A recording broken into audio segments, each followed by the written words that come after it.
If you've ever played any older games, then you probably know just how unique a lot of them could get. With the PlayStation 2 selling over 500,000 units on the opening day in the US, it's no wonder. They had to keep things interesting if they wanted to draw Americans into a primarily Japanese console. And they did that with some pretty striking launch titles. Keep in mind, it wasn't the 90s anymore. The Y2K scare had come and gone, and an entirely new generation of consoles had begun. Sports games on the PlayStation 1 were bright, lighthearted, and pixelated. Now the same people who enjoyed those games wanted something that reflected a new millennium, something futuristic. And luckily, the lineup of launch titles happened to include SSX, an arcade snowboarding game, which launched to instant critical acclaim. This was no longer the PlayStation. This was the PlayStation 2, and with that came some big changes. By embracing many of the real-world aesthetics and trends of the late 90s, SSX demonstrated a newfound maturity and teen appeal that proved to be very popular, and it went all in on the era's most prominent coolness factors. The menus, sounds, and characters all scream 90s futurism. This was to make it clear that this was a new generation of games on a new generation of consoles for a new generation of players. Something that's immediately apparent about SSX is its menus.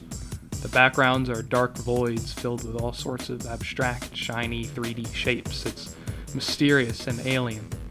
After that, there are large, skeuomorphic buttons lined up in arches, everything being labeled in bold, stylized fonts. There's a constant CRT overlay in the menus that even persists into the loading screens. Now, this will all look familiar if you've ever been to an arcade.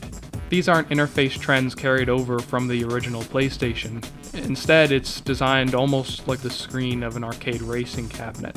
This time, though, you get to play it at home. This commitment extends past the menus, though. During gameplay, you have huge moving text, a score counter, a speedometer, and a multicolored coiled boost meter.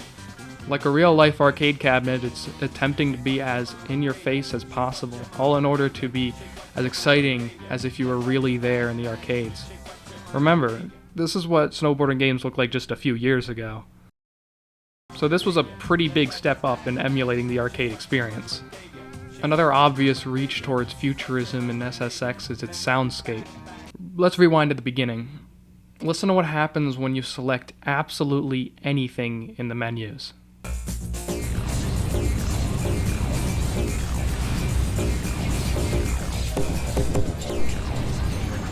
Panning audio, vocal filters, computer terminals beeping and booping. Yes, stereo audio was a huge deal at the time, so it makes sense that they'd want to flex their tech muscles around every corner, even if it's just the menus. Not only that, but all of the music in the game itself is electronic, and it all sounds pretty high quality, especially in comparison to the low bitrate provided by the PlayStation 1.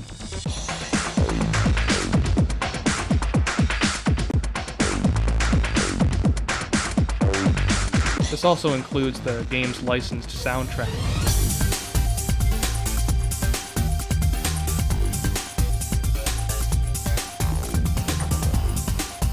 Much of the soundtrack is late 90s drum and bass and EDM music, both of which contribute to its high-octane gameplay, but before this, having a soundscape this chaotic and layered was reserved purely to the arcades and professional sound studios. Although there are a few sound effects that really stick out.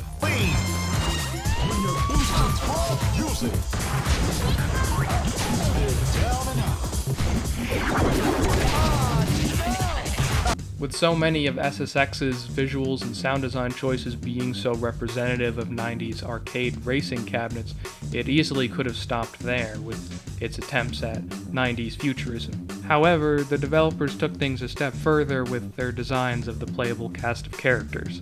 The available outfits in SSX are, to say the least, ridiculously 90s. PVC tracksuits, super baggy pants, hot pink buzz cuts, pigtails, animal backpacks, thigh-wide platform shoes, suspenders, Zoe, flags, bald. It's a full array of much of the Y2K era's boldest fashion choices. Each character also has a selection of snowboards to choose from with equally bizarre designs that honestly don't really match their characters half the time. I especially like the hot dog snowboard. The point isn't that these outfits couldn't exist in reality, but rather that these outfits shouldn't exist within the context of performing awesome snowboarding tricks. It also helps that these characters also have various catchphrases and quips that they use during gameplay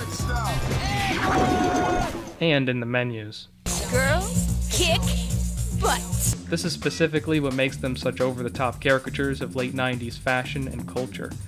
And now, there were game consoles with enough power to actually render this culture in mind-blowing standard definition. Considering audiences had entered the new millennium with high hopes after surviving what was meant to be the end of computerized technology as a whole, it made sense that games would go all out. SSX is everything that young adults raised on cool borders and Tony Hawk craved.